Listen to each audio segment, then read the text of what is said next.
Hello friends, Radhe Radhe. कैसे हैं आप सब लोग? आई होप आप सब बहुत अच्छे होंगे। मैं भी अच्छी हूँ।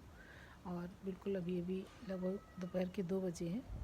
बिल्कुल अभी अभी काम ख़त्म किया है मैंने। तो थोड़ा ठंडा सा लग रहा था, सर्दी लग रही थी नीचे। तो अभी मैं छत पे आई हूँ। मैंने सोचा थोड़ा ब्लॉग भी बना लूँ और आप सबसे बातें करूँगी। और ये देखिए कपड़े सूख रहे हैं तो इनको भी उतार लूँगी। ये देखिए, तो कपड़े सूख रहे हैं तो इन्हें भी उतारने आई हूँ। और थोड़ा मैंने कि 5 मिनट बैठ लूँ धूप में, तो मैं यहाँ चेयर पे बैठ गई हूँ। और कैसे हैं आप सब लोग बताइएगा। मैं अच्छी हूँ। और थोड़ा मौसम चेंजिंग से थोड़ा सर्दी वर्दी की शिकायत हो गई है, तो थोड़ा ठंडा लग रहा था।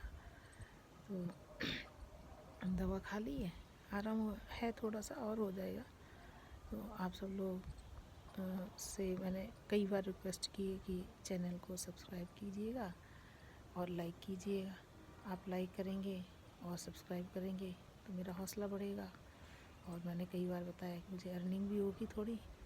और मैं चाहती हूँ कि आप लोग मेरा हौसला बढ़ाएं और मुझे आगे बढ़ोतरी का मौका दें, तो थोड़ा अर्निंग भी हो, जिससे मैं अपने लिए और कुछ लोगों की सेवा के लिए, मैं अपने पैसे से कुछ लोगों की सेवा हेल्प करना चाहती हूँ। वो अपने पैसे से ही संभव है, दूसरा अपने हिसाब से करेगा, हम अपने हिसाब से करेंगे। तो और मुझे आप लोगों से बातें ये करनी थी कि 17 फरवरी को, आज तारीख है 22 फरवरी, 17 फरवरी को जो चटोरी रजनी का जो बेटा है तरुण जैन, उसकी मृत्यु का समाचार सुनकर 3 दिन तक तो मैं अंदर तक हिल गई। मुझे समझ में ही नहीं आया कि ये झूठ है या सही है। कई बार यूट्यूब पर या फेसबुक पर बहुत से लोग झूठ भी उड़ा देते हैं, खबरें झूठी डाल देते हैं। तो मैं तो ये सोचती रही, हे ईश्वर, ये झूठा हो, ये झूठी खबर हो, ये सूचना अच्छी ना हो, सच्ची ना हो। लेकिन थोड़ा 1-2 दिन से कई जगह फेसबुक पे, यूट्यूब पे देख रही हूँ, तो कुछ कुल मिलाकर के यही समझ में आ रहा है कि ये बात सही है। तो ईश्वर इतना निर्दयी कैसे हो सकता है? ईश्वर तो सारी सृष्टि का जनक है, हम सब का जनक है, पिता है। पता नहीं क्यों इतने दुख देता है। हे ईश्वर, मेरी ये प्रार्थना है कि हे ईश्वर, किसी भी माता पिता को ये दुख न देना, चाहे वो हमारा दुश्मन ही क्यों न हो। अपने बच्चे का दुख किसी भी माता पिता के सामने ना आए। कैसे वो माँ अपने आप को संभालेगी, कैसे वो पिता अपने आप को संभालेगा, कैसे जिएंगे ये लोग? गरीबी अमीरी, थोड़ा कम पैसे, थोड़ा कम साधन, थोड़ी अभाव की ज़िंदगी जी ले इंसान, लेकिन ये तो किसी को न दे। 2 दिन से मुझे चैन नहीं पड़ रहा था, जब से ये सोचने पर मजबूर हो गई ये खबर सुन के कि ये घटना सच्ची है।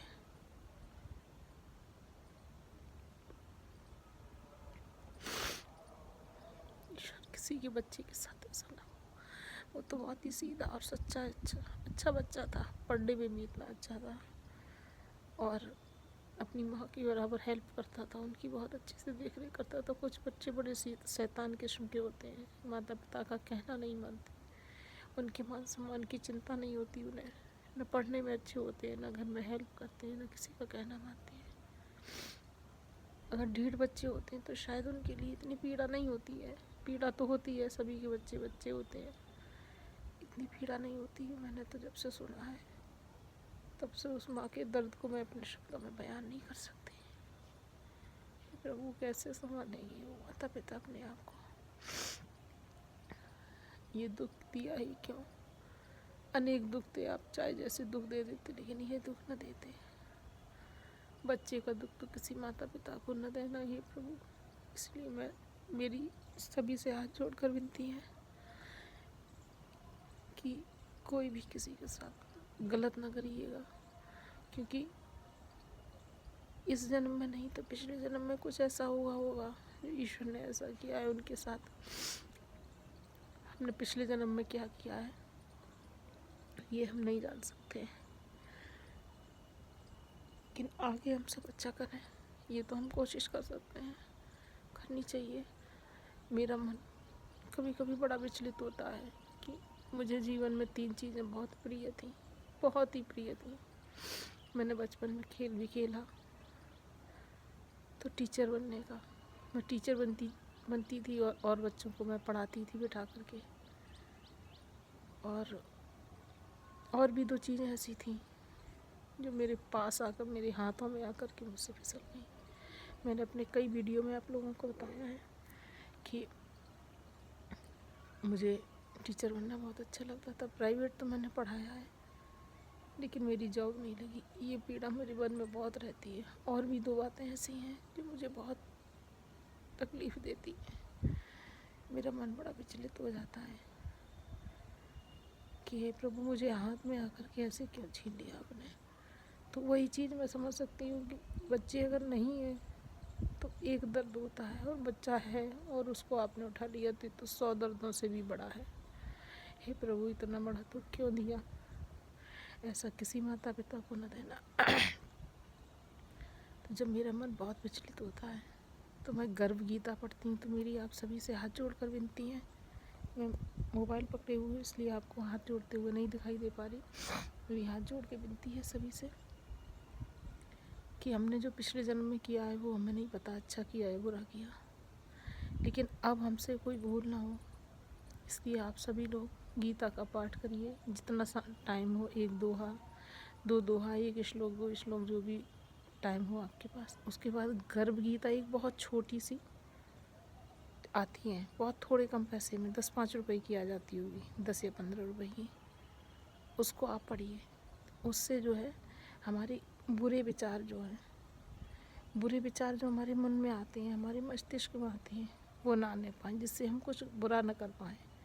पिछले जन्म की भरपाई हम इस जन्म में करें, अगला जन्म हमारा जो हो खराब ना हो। इसलिए सभी से प्रार्थना है कि सभी लोग गीता का पाठ ज़रूर करिएगा। उसमें जीने के लिए कैसे हम जिएं, कैसे अपने जीवन को आगे अच्छा बनाएं, सफल बनाएं, एक अच्छे नागरिक बने, एक अच्छे परिवार के व्यक्ति बने, सभी के लिए है। तो मैं यही अपना सुझाव देना चाहूँगी, सारे लोग उसको पढ़िए। हे प्रभु, रजनी जी के बेटी की आत्मा को बहुत शांति दीजिए। वो जहाँ कहीं हुई हो, अपने चरणों में उसको स्थान दीजिए, और उन माता पिता को दुख सहने की शक्ति दीजिए। कैसे संभालेंगे ये तो आप ही जानते होंगे, कैसे जिएंगे वो आप ही जानते होंगे, और कोई नहीं जान सकता, कोई समझ ही नहीं सकता। उनके दर्द को महसूस कर सकते हैं हम सब। मैंने तो सिर्फ उसको वीडियो में देखा है, तो मुझे इतनी तकलीफ़ हो रही है कि इतना अच्छा बेटा भगवान ने उसको अपने पास बुला लिया, खो दिया उसने। जब भी अपने ब्लॉग में आती थी, चाहे शॉर्ट होता था चाहे बड़ा होता था, तो हंसते ही हुए आती थी। रजनी जी के चेहरे की हंसी तो आंखों से ओझल ही नहीं होती। और मैं उनकी वीडियो अक्सर देखती थी, चाहे फेसबुक पे चाहे यूट्यूब पे। तो हम सभी प्रार्थना करेंगे भगवान से कि हे प्रभु, उनके बेटे को अपने चरणों में स्थान दीजिए, और उन माता पिता को इस दुख को सहने की शक्ति दीजिए, और जीवन को जीने के लिए उन्हें हिम्मत दीजिए, हौसला दीजिए। कैसे संभालेंगे ये तो आप ही जानते होंगे, अपने आप को कैसे संभालेंगे। मेरा मन कहता है कि कैसे भी मैं उड़ के पास पहुंच जाऊं, रजनी जी के पास पहुंच जाऊं, उनकी तकलीफ़ को मैं कैसे कम करूं, कैसे इस पीड़ा को मैं बताऊं। मैं समझ सकती हूँ, मैं भी माँ हूँ, मेरे 2 बेटे हैं, बच्चे हैं मेरे, एक बेटा है एक बेटी। बच्चों को एक खरोच भी आती तो माँ को कितनी तकलीफ होती है, और ईश्वर ने तो इतना बड़ा पहाड़ सा दुख उनको दे दिया जिसका कोई समाधान ही नहीं है। एक ही बच्चा था उनके। हे भगवान, उस माता पिता को ये दुख सहने की शक्ति दें। तो रजनी जी, आप मेरे ब्लॉग को देखेंगी तो मैं आपको हिम्मत ही देना चाहूँगी, और मेरे पास कुछ नहीं है आपके देने के लिए।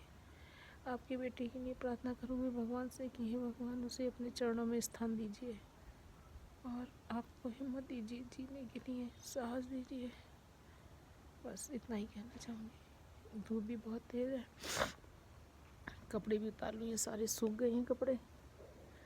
तो अब मैं नीचे जाऊँगी, थोड़ा रेस्ट करूँगी, अभी भी काम ख़त्म हुआ है। ठीक है फ्रेंड्स, लाइक कीजिएगा और सब्सक्राइब ज़रूर कीजिएगा। ठीक है जी, राधे राधे, फिर मिलेंगे।